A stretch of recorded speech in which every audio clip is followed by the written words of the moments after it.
Nice buns, soft, fluffy, and ultra-low net carbs. Discover Hero Bread, the delicious ultra-low net carb bread with incredible taste and texture. Hero Bread has 0 grams of sugar and is under 100 calories per serving.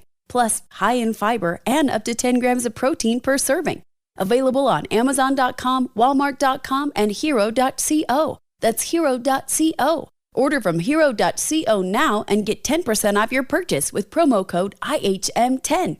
Celebrity voice impersonation not an endorsement. Why go to a single furniture store when you can go to Big Sandy Superstore? Shop and compare America's top 5 mattress brands, plus Nectar and Purple. And choose from over 22,000 in-stock appliances from the top brands at the guaranteed lowest price. Or furnish the room of your dreams with a large selection of American-built furniture. With financing plans for just about anyone, there's nowhere else quite like it. Big Sandy Superstore.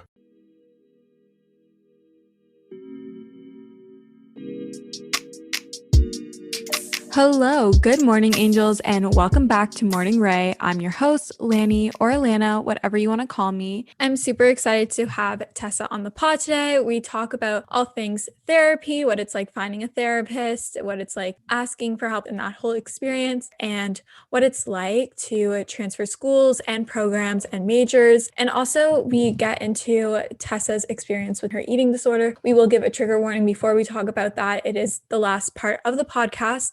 If that is something that would be triggering to you, I do think she gives a lot of great advice and words of wisdom and stuff that would be really insightful and helpful, whether you are struggling with your relationship with food in your body as of right now, or you are currently in recovery. So definitely choose what you know at heart is best for you. I'm super excited for that. And until then, let's get into our segments. Our first segment, obviously, is our weekly intentions. So my intention is not to let myself overthink or go down a negative spiral of what ifs and should haves. I found this past week, I was really getting caught up in my thoughts and it was just consuming me, and it was not a good thing. And I definitely found myself falling back into old thinking habits that I used to have before I started seeing my therapist. So my plan for this week is to not let myself go into a spiral and overthink and think of what if this, what if that, or I should have this, I should have that. So I'm going to be a lot more aware and chime into my anxiety toolbox per se, and do that a lot faster because I was using the tools that I have, but I was a bit slow to get to them. So my intention for this week is to catch myself when I'm falling into a pattern of overthinking, if that does happen, and to use my toolbox that I have learned and been taught from my therapist tomorrow.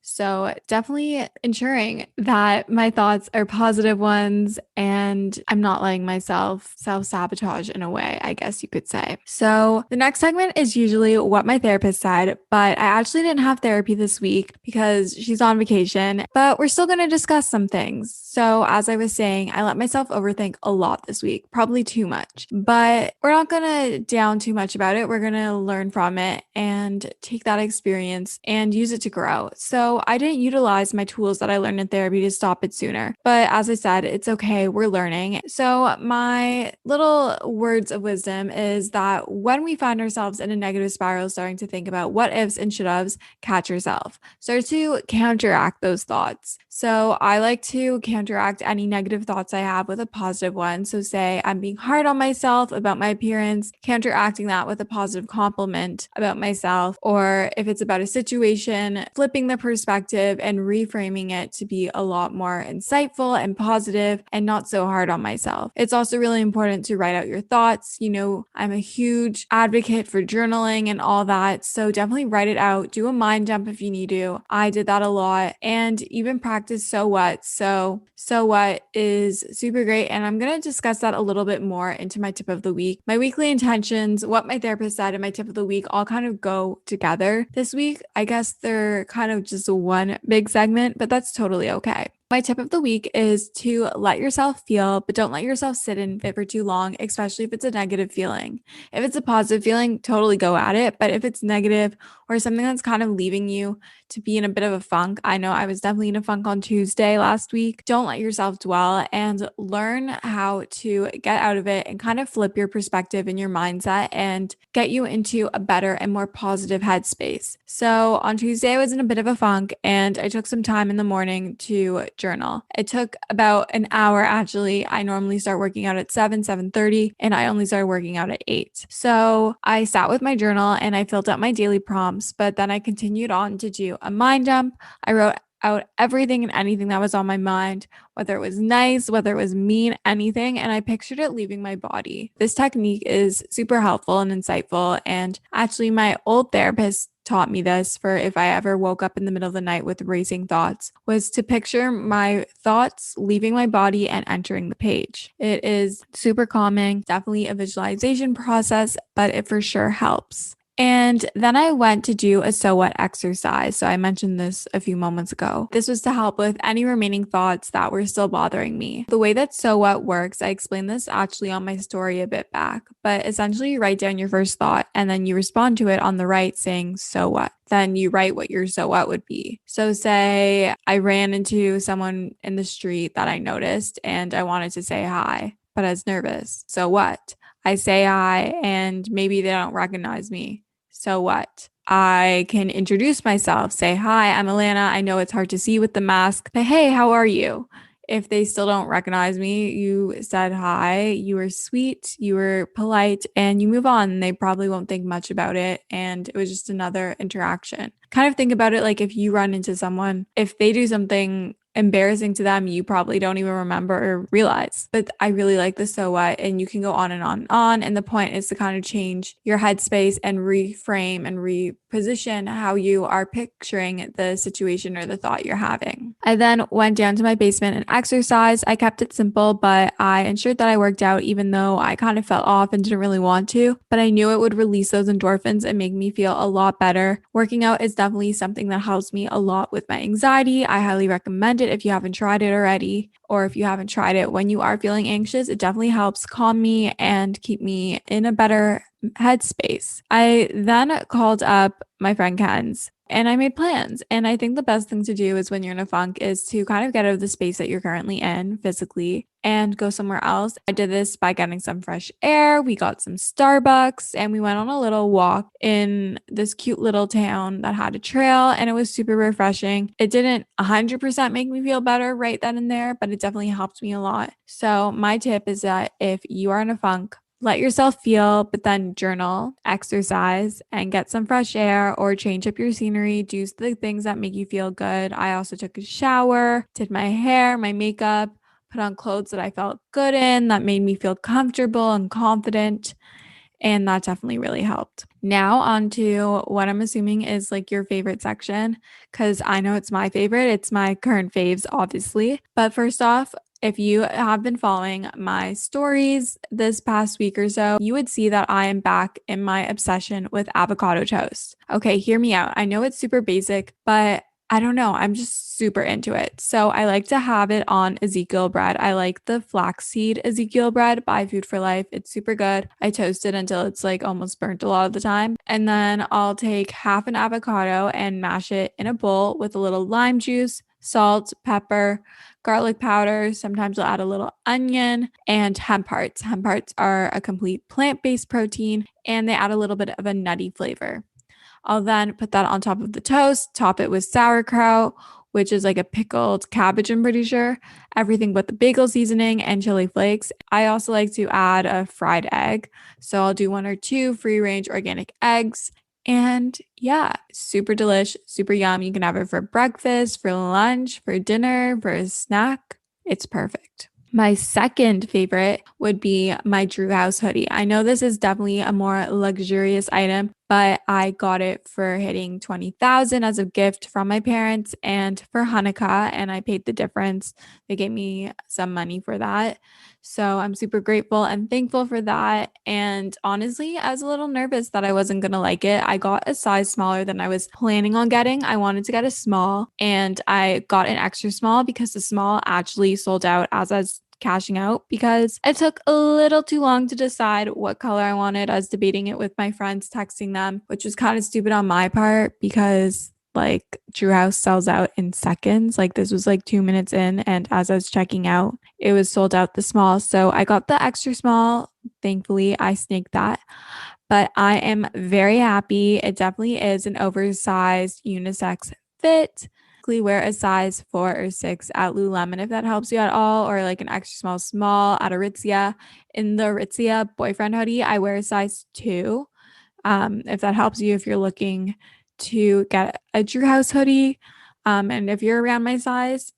But I'm actually obsessed. I got the olive green color. I'm obsessed with green. If you couldn't tell already, greens and browns, nudes, those are my shit right now. But I absolutely love it, and I would totally get another one in a heartbeat. I mean, my wallet might hate me, but I love her. I love her. And Justin Bieber posted in this color in this exact hoodie. So we're here for it. You know, I'm a believer since day one. And my friends keep asking me if I have Bieber fever. Yes, I am sick with Bieber fever. And my third and final favorite is OSEA. And it's a skincare company. It's vegan and it's based using a lot of sea-based ingredients, so like algae and seaweed and stuff like that. But I love it. The packaging is all made of glass, it's recyclable. And I honestly really like the cleanser and the hyaluronic acid. I'm also using the moisturizer. I will say the moisturizer isn't as hydrating as I like it, but it is as I would normally like a moisturizer. But when paired with the hyaluronic acid, it feels amazing. And I love using the cleanser at night. I'll use the Inquila salicylic acid one during the day. And then I'll use the OC cleanser at night before bed. And I really like how it feels. It's super creamy. I've noticed that my complexion is a lot clearer and brighter since using it. So I highly recommend that you guys try it out. I'll have everything from my favorites linked in the show notes if you're interested. But I would now like to bring Tessa onto the pod. I'm super excited, and you guys are definitely going to enjoy it. So I'm here with Tessa, and welcome to Morning Rae, Tessa. Thank you for having me. I'm so excited. Of course, of course. For those who don't know you, who are you, where are you from, and what is your zodiac sign? Well, my name's Tessa McCarthy. I'm born and raised in Toronto, Ontario, and I'm a Scorpio. Ooh. So we're going to just dive right into it. Tessa actually approached me and wanting to come on the pod, which I think was super exciting. And of course, I took her up on that offer. We both have been through similar obstacles and journeys in our life, and both are into going to therapy. So we've spoken personally numerous times about our experiences with therapy. How long have you been going to therapy, and what kind of drew you to want to start talking to someone? Well, I've been in therapy in some sense since I was a little kid. My parents, thankfully, are very open about talking about your mental health, going to therapy. They think that just like me, everyone needs therapy, regardless of what you're going through. So I started going to therapy a little bit as a kid after my parents got divorced, just to kind of help me cope with things. And then I stopped going. And then I lost someone very close to me in grade 10. So I guess when I was about 14, and then I started going back more frequently. And I guess it's been 6 years that I've been going once a week or once a month, kind of depending on the period of my life. So now I just love going. I go all the time. Did you ever switch therapists along the way, or has it kind of been like the same person? So the therapist that I saw when I was younger is actually the father of my current therapist. Wow. It's a family business. So I've been seeing my current therapist since I was 14. Wow. Yeah. So it's been a long journey. Yeah, I kind of like that, because then they grow up with you in a way, and they kind of know your background story, and they're able to get to know you, so they can really call you out when you need to be called out. Yeah, exactly. What would you say have been the greatest benefits you received from going to therapy? Well, I'm a very emotional person. I'm a Scorpio, so I feel lots of things very deeply. I feel like my therapist helps me become more self-aware and kind of like understand why I'm feeling what I'm feeling instead of just kind of dealing with all those emotions on my own. She definitely is willing to call me out when I need to be called out, telling me things that I don't necessarily want to hear, but I think deep down I know. Mm-hmm. So she's just helped me get through a lot of things that I don't necessarily understand. That's really good. A lot of people see therapy as you only go when you need help, but I think that therapy should be for everyone. So, what would you say like your favorite thing about going to therapy is? I feel like it's a great way to stop and check in, no matter what's going on in your. I feel like my list of things to buy, to do, activities that involve spending money is never ending around the holidays, making the idea of investing and saving and thinking about your future to be a little bit more challenging, a little bit more overwhelming. Acorns makes it easy to start automatically saving and investing for you, your kids, and your retirement, even during the holidays. You don't need to be an expert. Acorns will recommend a diversified portfolio that matches you. You don't need a ton of time. You can create your Acorns account and start automatically investing your money in just 5 minutes. You don't need to be rich. Acorns lets you get started with the spare money you've got right now. That could be $5 a day or even just your spare change. That's right, Acorns can round every purchase you make up to the dollar and automatically invest your spare change for you. And you can get bonus investments just for buying the stuff you need from the brands you love. I personally love Acorns. It's simplified the investment process, which can be overwhelming and intimidating, but it just makes it so simple, so easy, and something more accessible no matter how much money you have to invest. Head to acorns.com/Alana or download the Acorns app to start saving and investing for your future today. Paid non-client endorsement. Compensation provides incentive to positively promote Acorns. Investing involves risk. Acorns Advisors LLC, an SEC registered investment advisor. View important disclosures at acorns.com/Alana. I'm super excited about today's sponsor. They've sponsored the podcast before, and this is a topic I'm super passionate about. I fear that us as girls struggle with PMS far more than we should, and we really shouldn't. I truly get the worst PMS symptoms. My boobs are sensitive, my face breaks out, my sugar controllings are out of whack. I feel like I'm just a bottomless pit. My mood is not the vibe, and Estro Control has been super helpful in helping manage those PMS symptoms and making that time of the month a lot more enjoyable. Estro Control is a formula developed by Happy Mammoth, a supplement company dedicated to making women's lives easier. Say no more. Estro Control contains science-backed herbal extracts that help support hormonal health, especially if you are someone like myself who struggles with PMS. It was created to help women feel like themselves all month long and to not struggle with the feelings PMS can cause. For a limited time, you can get 15% off your entire first order at happymammoth.com. Just use the code Alana at checkout. That's happymammoth.com and use the code Alana for 15% off today.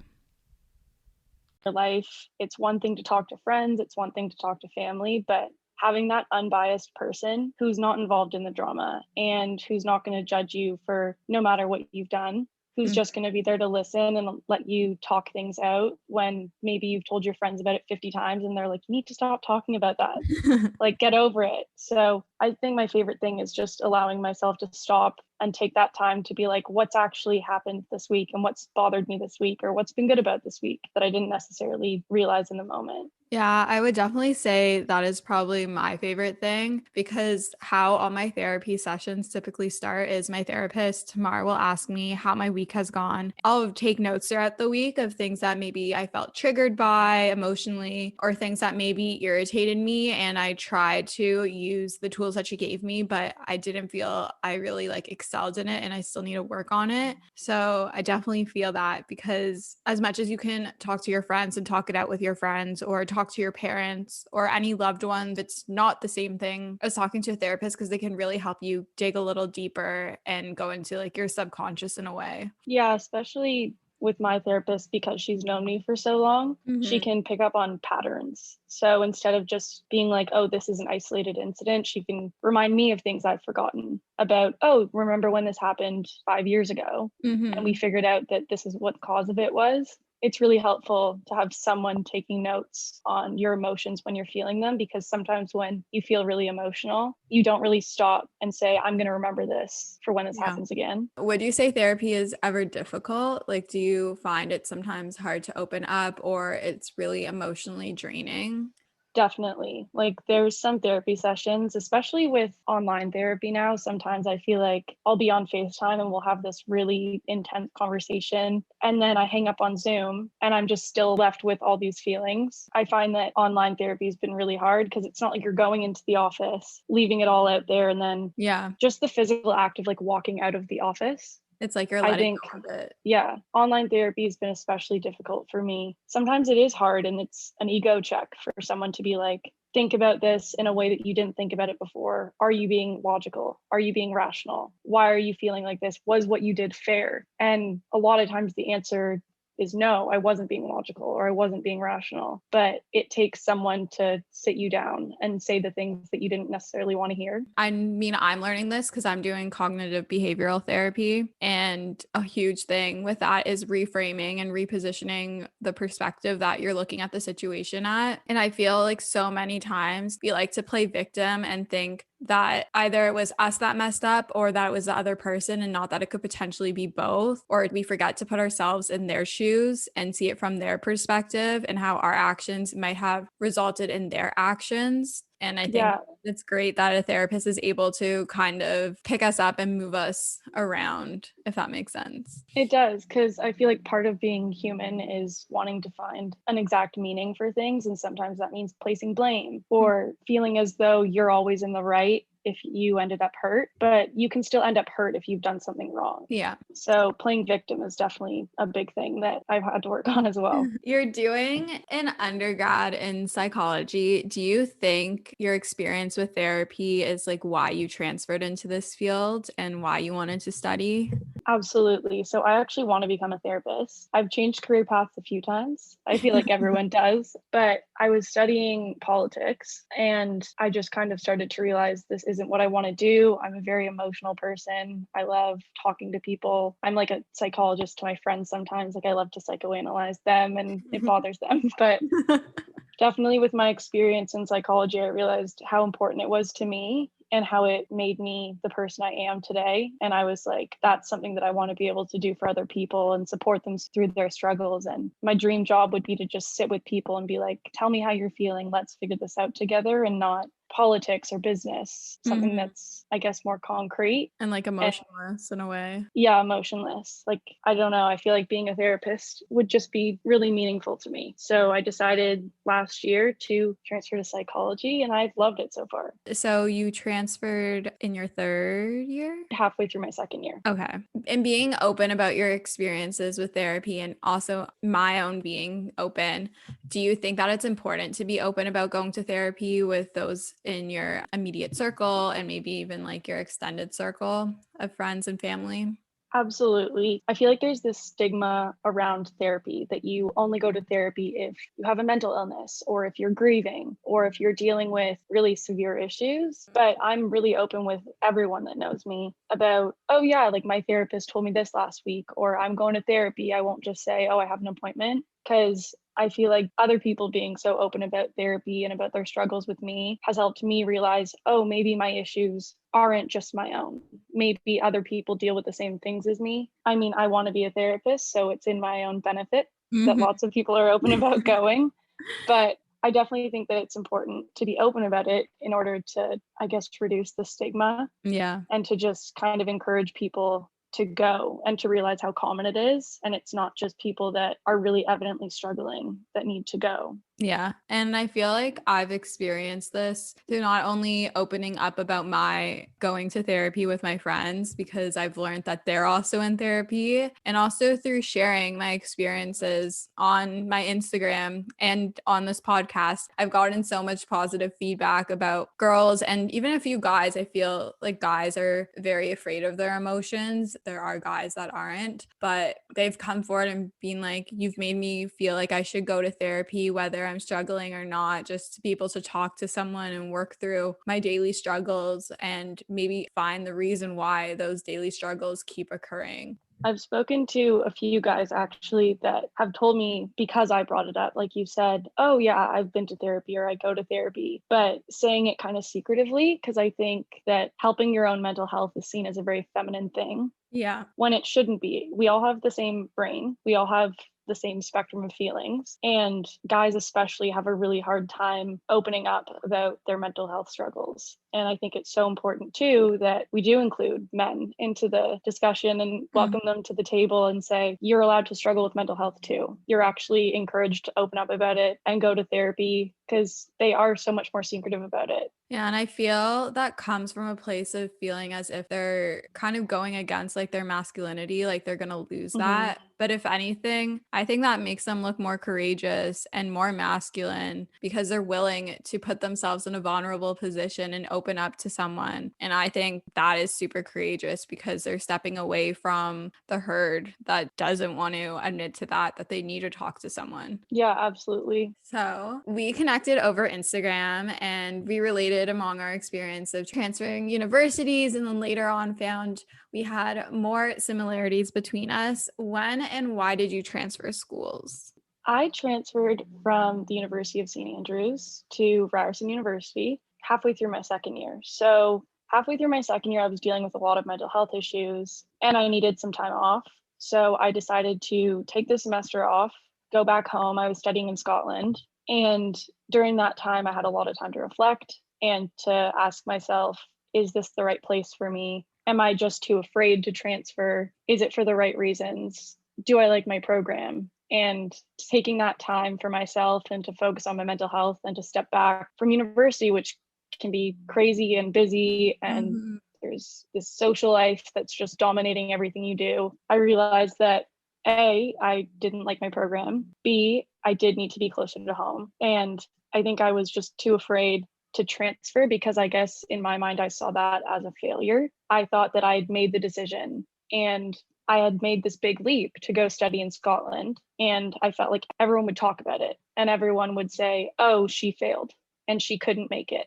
But it had nothing to do with that. And then once I decided to transfer, I realized how many people have done it for all sorts of reasons. Like I transferred and I thought that everyone would say, oh, she must have really terrible mental health issues, or she must not be fit for university. And people transfer for all sorts of reasons, and it doesn't have to be a huge deal. And it's probably one of the best decisions I've made for my mental health in my entire life. Yeah, I definitely can agree on that. I mean, I wasn't all the way across the world. I just realized that I wasn't happy in my program academically. I wasn't happy at the school socially. And as much as I was happy, I wasn't. I was a hard worker, a perfectionist. I completed everything I started. Like that was my reputation. And I had the same thoughts as you. I thought, are people going to think I'm a failure? Are the people in my social circle going to think that? And I kind of felt like alone in it. But then once I started talking about it, whether it be with my peers or people even on Instagram had told me they transferred for similar reasons, I kind of realized that it is such a normal thing. And it's kind of like therapy in a way. Like no one really talks about it.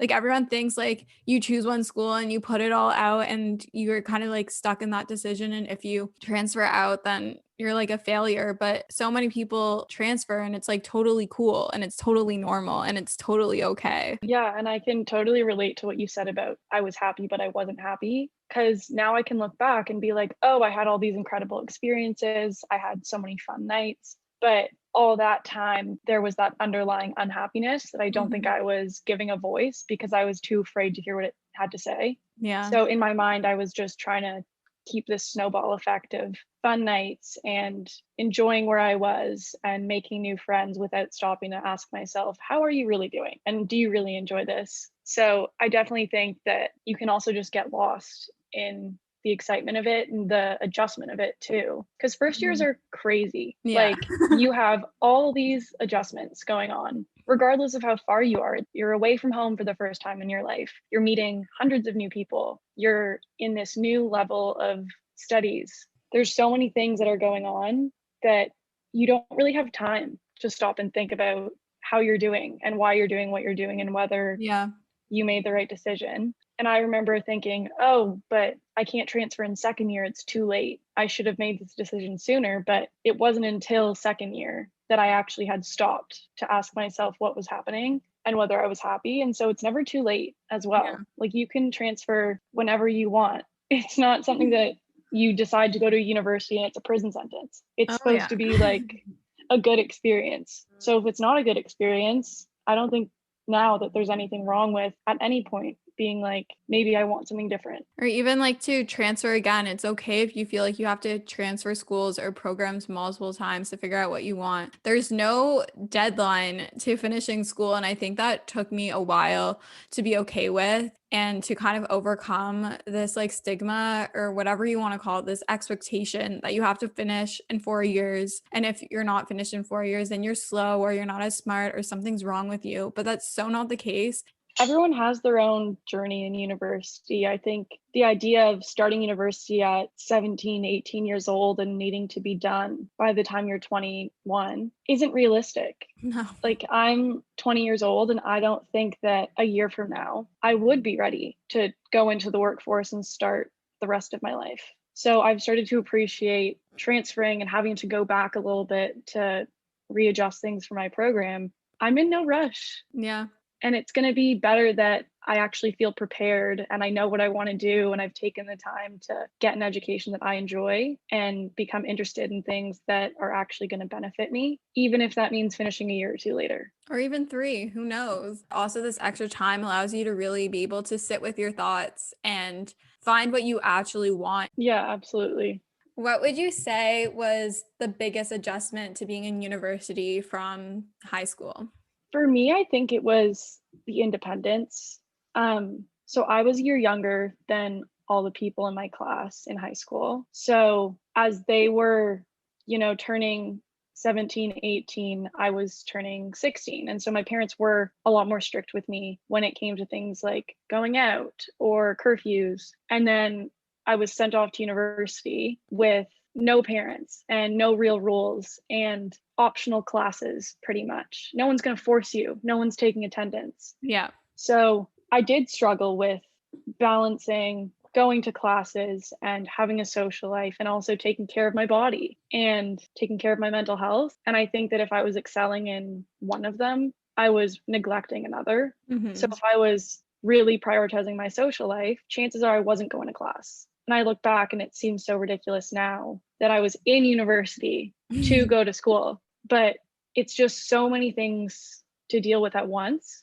Yeah. That I think finding the sweet spot of knowing how much effort to put into every area to actually have the best experience took me a very long time to figure out. And with COVID, it's nice in a way that a lot of these things are taken off of your plate. So I've been able to focus more on school and focus more on my daily routine and going to therapy and making all my food at home and not really going out as much. But I remember being in first year and just feeling so overwhelmed with all of the responsibility I'd been given and this feeling of independence, and I didn't really know what to do with it. Yeah. You said something about finding the sweet spot in balancing school, social life, relationships, staying healthy. So taking care of both your mental and physical health. What would you say is like your little secret tip, like your sweet spot? I feel like I'm still figuring it out. If I'm being totally honest, I'm not going to say I have the answer, but I feel like the biggest thing for me was placing my mental health at the center. Because if you are focusing on your mental health and you are very in tune with how you're feeling, you know where you're lacking. So if I'm really paying attention to what my mental health is telling me and how I'm feeling, I'll know deep down. Being super busy can make it really easy to fall into a dinner time recipe rut, or even with your lunches. Any meal, honestly, can get you into a rut, especially with a busy schedule this fall. You can keep mealtime exciting with over 40 recipes to choose from every single week, so there's always something delicious to discover with HelloFresh. It's truly a no-brainer. It does all the shopping and meal planning for you. Ingredients arrive at your doorstep, pre-proportioned and ready to cook, along with pictured step-by-step recipe cards. It's never been easier. I personally love HelloFresh as a way to get exposure to new recipes, make my life a bit easier as a busy 20-year-old in the city. And I love that it's worry-free, it's super easy, it's convenient, and gets delivered straight to my door. Go to hellofresh.com/50rae and use code 50rae for 50% off plus free shipping. That's hellofresh.com/50rae and use code 50rae, 50rae for 50% off plus free shipping. HelloFresh is America's #1 meal kit, and thank you for sponsoring today's episode of Morning Rae. Okay, round 2. Name something that's not boring. A laundry? Ooh, a book club. Computer solitaire, huh? Ah, sorry, we were looking for Chumba Casino. That's right, ChumbaCasino.com has over 100 casino-style games. Join today and play for free for your chance to redeem some serious prizes. ChumbaCasino.com. No purchase necessary. Void where prohibited by law. 18+ terms and conditions apply. See website for details. Maybe I should be doing more schoolwork, and maybe I should be going out less, or maybe I should be putting a little more effort into my relationships, even if that means studying for 2 less hours one day. Or I should take that extra hour out of my study schedule to make myself a nice dinner that's going to fuel my body, or make time for exercise, even if that means giving up a bit of sleep. It's a lot of give and take, but taking the time to sit down and ask yourself, where am I thriving? Where am I lacking? What do I need to do for myself? Has been the most important thing for me. The way you put it, putting like your mental health in the center, and then everything else kind of just falls into place because you're so in tune with your emotions and how you're physically feeling too. If I'm thinking back now on when I started to really be able to find that balance between not overdoing it in school or not overdoing it in a social life, and not overdoing it just focusing on working out and what I was eating, it was when I started to really focus on just my mental health as a whole and paying attention to that. So I think that's a really good piece of advice. What would you say have been the best things about your university experience so far? I feel like living in Toronto my whole life, I had a very similar group of friends, and it just feels like a little bit of a bubble. Yeah. So I think going to university and branching out and not just staying friends with the people that I was friends with in high school was huge for me. And it opened me up to different kinds of people and different views, and sometimes views I didn't really agree with. But it was interesting to have those conversations with people. And now also adding on top of that, studying something that I love and actually feeling like what I'm passionate about is turning into something concrete is huge for me. And I'm really excited about that as well. That's amazing. I definitely feel that too. And what you said about like studying something that becomes concrete, because I am majoring in marketing and a lot of the marketing courses are very modern. And I took like a social media marketing course. It's so like interesting and like exciting to be learning in school what you can actually apply. So I'm just going to place a trigger warning. We are going to be talking about things around disordered eating and eating disorders. So if you feel that this is a subject that would negatively impact you or bring up any unwanted feelings, I advise you to probably exit out of the podcast or just skip to the end. But I do think it could also be very beneficial and helpful. So just move forward with precaution. But diving in, what would you say your struggles have been with disordered eating or eating disorders? Could you maybe share your story a little bit? Yeah, absolutely. And I feel like I am going to be very open with this just because other people being open has helped me quite a bit. So I struggled with bulimia for 6 years and then anorexia for 2. It started when I was 13 or 14 years old. Wow. So I was really, really, really young. And it's so sad to look back now because if I look at a 13-year-old girl or a 14-year-old girl or any young girl, to think that they are struggling with bulimia or anorexia or any sort of eating disorder literally breaks my heart.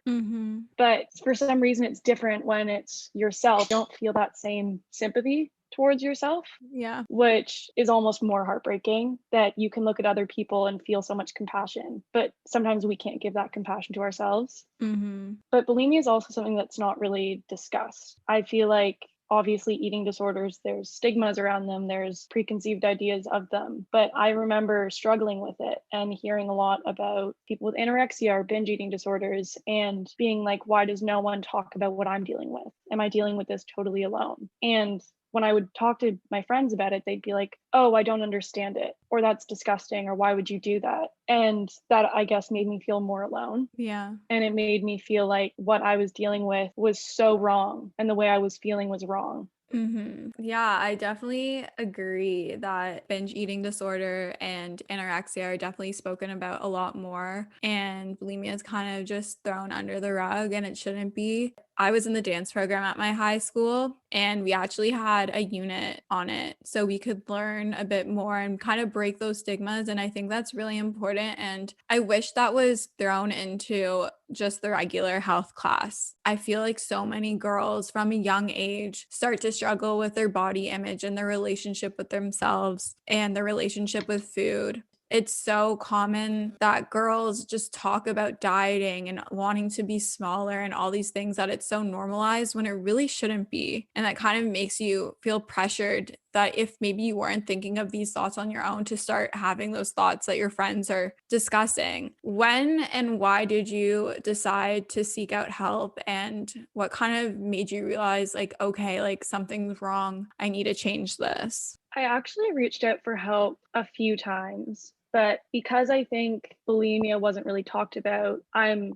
the only girl in my family. I also was very secretive about it. So I struggled with bulimia for 6 years in my family's home and no one knew. That is how much of a secret I was holding within. And that also adds so much to your mental health. And to feel like you're always holding on to this huge secret that's literally controlling your life and not talking about it is eventually going to weigh on you to a breaking point. So there were a few times when I reached out for help and then I kind of got scared. So I would reach out and then just say, oh, I'm fine. I'm too afraid to dive into this with people. I'm too afraid to actually get the help that I need. And then last year, when I left university, I basically said, I need help with this because I was losing a lot of weight. I was unhappy. I am not sure if my eating disorder was fueling my mental health issues or whether they were acting together, but I was just becoming a different person. And I was unhappy. I was sleeping all the time. I was irritable. I was antisocial, which isn't me. I'm a very outgoing social person, but it literally changed who I was. And I don't know what it was necessarily, but I just said to myself, I can't keep living like this. And I didn't know why I was having this feeling of this is the time, but it was so overpowering that I literally just had to follow that voice because I was like, if I don't listen to it right now, I may never get help. And I don't want to be 40 years old still dealing with this. Like, I am young enough and I am lucky enough that I was supported by my parents and my therapist and my family and my friends to take time off of university and go into a program, even though it was virtual, to work on getting my eating habits back to where they should be. And especially dealing with an eating disorder at such a young age and dealing with it through puberty. It was hard to know for me what my actual natural body was like. Or what it was like for me to not live with one because I was so young. And during that crazy transformative period of my life, I wasn't focusing on myself or my health or watching my body change naturally into becoming a woman. It was always trying to fight the natural changes that were happening to me. So eventually I just decided this is my time and I want to know what life is like without my eating disorder and who I am without it, because it had become a huge part of me at that point. First off, I want to say I'm so proud of you for reaching out and asking for help, because I definitely have struggled with disordered eating, and I've seen friends and girls in my high school struggle with it, and I wanted to reach out for them, but I knew they had to do it for themselves, and that was the only way that they were going to be committed. So I applaud you on that. Who was the first person that you felt like the most comfortable reaching out to and felt could help you? Well, my mom and I are really close. I Okay. tell her everything. she's really, really supportive about mental health. And I remember in high school, before this was even really a thing, she used to be like, we can take a mental health day. We're not going to go to school. You're just going to stay home. I'm going to tell the school you're sick. So she's always been the biggest supporter, and my dad as well. But my mom and I just have this special bond. Mm-hmm. So she was getting worried about me because I was losing weight. I think my friends were worried about me. So I felt comfortable saying to her, you were right, and I do need help. And then from her, I booked an appointment with my therapist. And then she set me up with a therapist who actually specializes in eating disorders. Okay. And now I have 2 therapists. So I see one just to check in with her to make sure that even if I am recovering, or I guess in recovery, I always have that person to talk to, because you do have weeks sometimes, even when you're in recovery, where those thoughts kind of come back.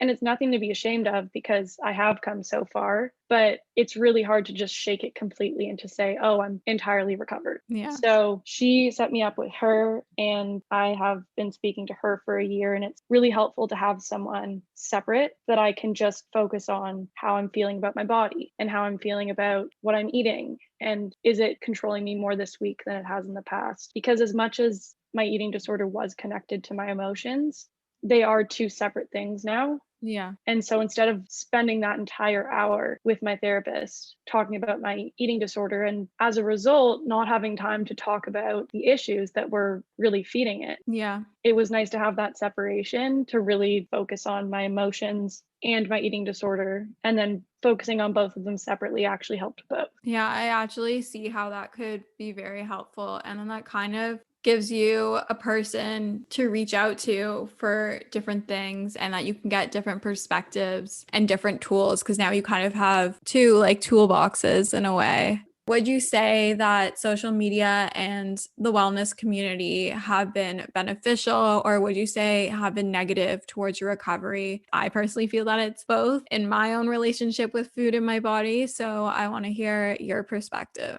Yeah, I feel like it's really interesting actually, because when I was in the midst of my eating disorder, I think that in my mind, social media allowed me to disguise my eating disorder as a healthy lifestyle. I was looking at what other people were eating, or how often they were exercising, or what their bodies looked like. And I was like, oh, no, I'm going vegan because it's healthy. And not, no, this is just another way for me to restrict what I'm allowing myself to eat. Mm-hmm. And even 5 years ago, I'd say social media was a lot less diverse than it is now. Now I always make sure to stop and check in with myself on who I'm following on Instagram and think, do they empower me, or do they make me feel guilty and like I need to change what I'm doing? And now there's so many girls that are posting natural pictures of themselves and not editing them, and not just talking about how many calories they take in a day, and showing more balance. Like the biggest name I can think of is Victoria Garrick. Mm-hmm. She's been really helpful for me because she makes me feel good. But even when I was younger, and I don't know if you remember Tumblr. Oh my God, that is like trigger of any body image eating. Yeah. The thigh gap, like The thigh gap, exactly. And I remember I used to follow hashtags on Tumblr of like skinny inspo, or it was like skinspo or something. And I was like, oh, but this is trendy. And I was at such a vulnerable age. So I think social media has come a long way, but I'm also very conscientious of who I'm following and whose information I'm allowing myself to be exposed to. Because if you're in that negative mindset to begin with, you're not necessarily going to interpret what people are putting on the internet the way that they intended to. Yeah. I think I also realized this earlier on in high school. Of what I can remember, I didn't have any poor relationships with food, but I definitely had a poor relationship with my body. But it kind of flipped back and forth between like being overly confident and then also being like really insecure at the same time, and having a low self-esteem. And I've learned in therapy that like self-esteem and self-confidence are 2 different things. And I would find myself comparing my body to a lot of other girls' bodies that I saw on social media. And I would go through and unfollow accounts, whether they were people who I knew personally or they were influencers, bloggers, who I felt that whenever I saw their content, I had like a negative association with it. And I think that's really helped. And I definitely feel that sometimes this like orthorexic behavior that we see on social media, and even I experience that, can really fuel the fire. And it's really important to take a step back and flip that perspective. So I definitely think that it can be very beneficial. And I know that a lot of the friends that I've made in the wellness community that have a very positive outlook on nutrition and wellness and your relationship with yourself and being vulnerable have really helped in helping me on my journey and bettering my relationship with food and myself. But I totally hear you where you're coming from and everything, because I'm in the same boat. Yeah, and it's also, I think it's so much about balance too. I've started to focus more on intuitive eating, and I'm not perfect at it. And I definitely still have my days where I'll look at carbs and I'll feel literally afraid because it's still that voice inside of me sometimes that's like, oh, you've been told that these are bad for you. I've never studied nutrition. I do not know how my body breaks these things down. Same. I don't understand any of it, but if enough influencers have told you that something is bad, you're just going to think it is. Yep. So when I was eating rice cakes instead of bread, in my mind, I was like, oh, like this is so much healthier for me, which is so messed up now because it wasn't. Like, eat the bread. Yeah. I was eating chickpea pasta and I was like, oh, like I like this better. You convince yourself that I guess you like it better. And yeah, sometimes that is what you want, but that should be what you want because that is what your body's craving, not because that's what you feel less guilty about eating, because guilt should not be associated with food.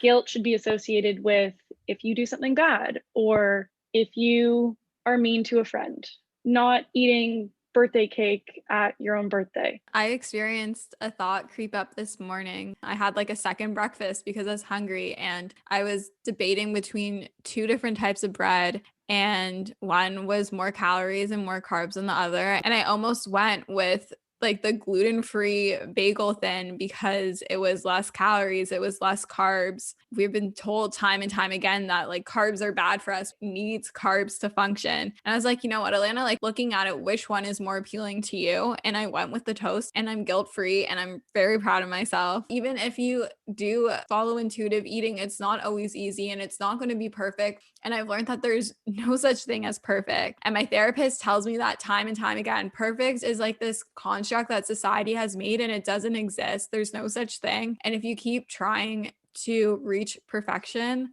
you're never going to be satisfied. And that's why dieting is like a constant battle and circle, because you're never going to be satisfied. You're never going to be satisfied with how much you ate or what you ate or the size that you are. And you have to learn everything in balance, listen to your body, and that life is worth living and focusing on other things. And like food shouldn't be associated with guilt. Food is meant to fuel our bodies. It's meant to be enjoyed. I think once you get to that point, and not that you're always going to be 100% in that point, like just moving towards that intuitive mindset is a game changer. Yeah, and it's also about celebrating those little wins too, because every small step that you take in fighting the voice inside of you that's telling you, go with the choice of less carbs, or don't eat sugar, or you don't need to eat this. Every time that you fight against it and do the opposite of what that voice is telling you, that voice gets a little bit quieter. And I think it's so important that even if it's just a small thing,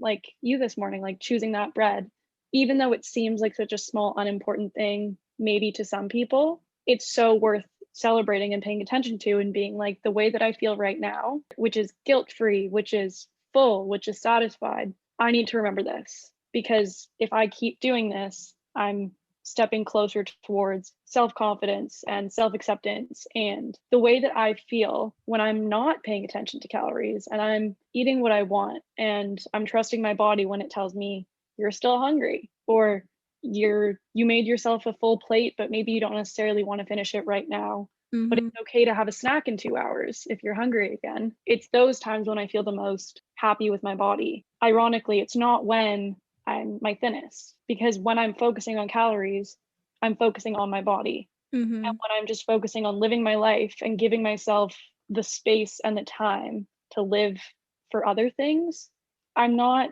thinking about my body all the time. And then when I am thinking about it, it's usually more positive. Yeah.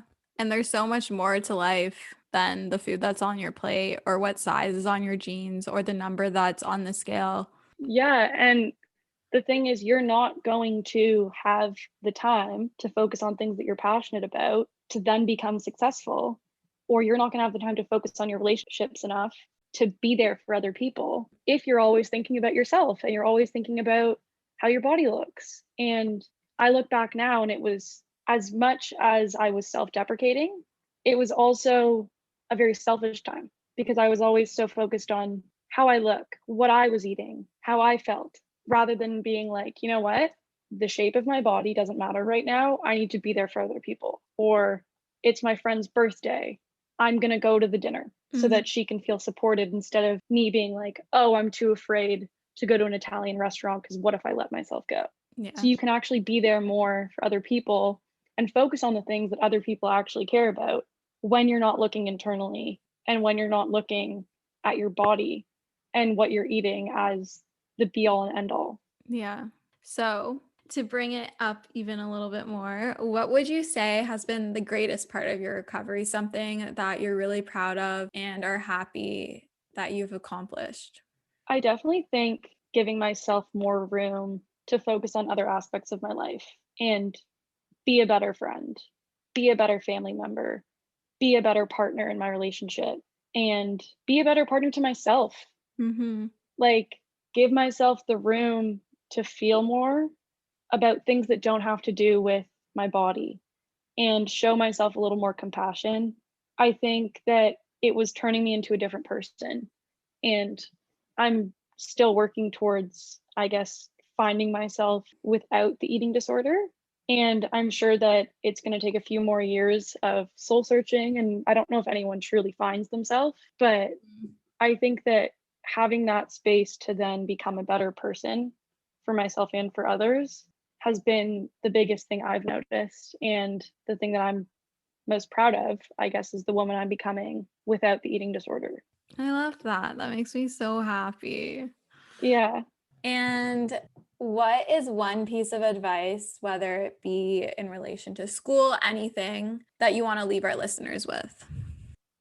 I feel like the biggest thing is that everything is temporary. And I've dealt with some pretty heavy things in my life. I've also dealt with some pretty good things in my life that are all temporary. And the most important thing you can do is, when you're in the bad times, remember this won't last forever. And I've gotten through, I know this probably sounds cheesy, but 100% of my hardest days. And you have to look back on the days that literally felt unbearable and say to yourself, I made it through it. But also the good experience, you need to say, I want to remember this and I want to pay attention to this, because the good things also won't last forever. And where can the listeners find you?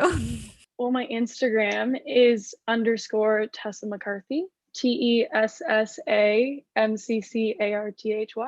Perfect. Well, thanks for coming on the pod, Tessa, and you're welcome back anytime. And I'm so proud of you for being so open and vulnerable, and I really appreciate it. And I'm sure the listeners appreciate it too. Thank you so much for having me. I had such a nice time.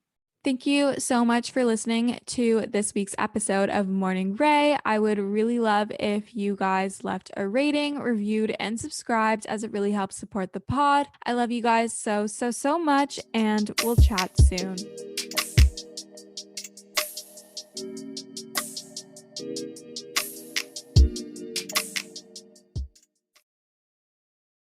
Lucky Land Casino, asking people, what's the weirdest place you've gotten lucky? Lucky? In line at the deli, I guess? Aha, in my dentist's office. More than once, actually. Do I have to say? Yes, you do. In the car before my kids' PTA meeting. Really? Yes. Excuse me, what's the weirdest place you've gotten lucky? I never win and tell. Well, there you have it. You can get lucky anywhere, playing at LuckyLandSlots.com. Play for free right now. Are you feeling lucky? No purchase necessary. Void where prohibited by law. 18+. Terms and conditions apply. See website for details. Judy was boring. Hello. Then Judy discovered ChumbaCasino.com. It's my little escape. Now Judy's the life of the party. Oh, baby, mama's bringing home the bacon. Whoa, take it easy, Judy. The Chumba life is for everybody. So go to ChumbaCasino.com and play over 100 casino-style games. Join today and play for free for your chance to redeem some serious prizes. ChumbaCasino.com. No purchase necessary. Void where prohibited by law. 18 plus terms and conditions apply. See website for details.